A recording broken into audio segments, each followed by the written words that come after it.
Fil-jiem li għaddew l-Aġenzija ta' Kreditu Standard & Poor's naqset il-credit rating ta' pajjiżna. Standard & Poor's inkludiet lil Malta fost il-pajjiżi li l-prospetti tagħhom huma negattivi.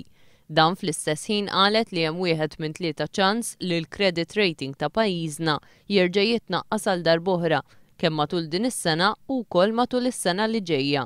Il-kelliem ewlieni laburista l-finanzi Carmen Uvella qal li downgrading tal-ekonomija Maltija minn Standard & Poor's juri sfiduċja fil-mod kif il-Gvern qed imexxi l-finanzi ta' pajjiżna. Prinċipalment ir-raġunijiet fl-opinjoni tiegħi jistgħu jkunu 3. L-ewwel nett kif dan il-Gvern mhux qiegħed jikkontrolla l-ammont ta' dejn.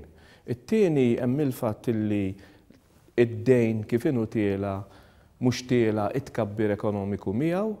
U naħseb it-tielet jieħdu into konsiderazzjoni anki l-instabilità politika illi hawn.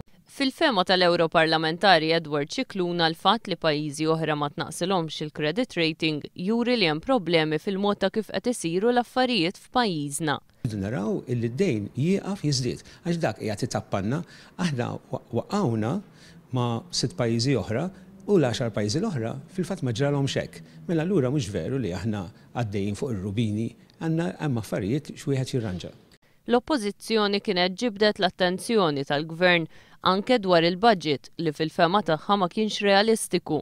Budget li minnu l-Gvern kellu jnaqqas 40 miljun euro minn nefqa tiegħu fuq ordni tal-Kummissjoni Ewropea.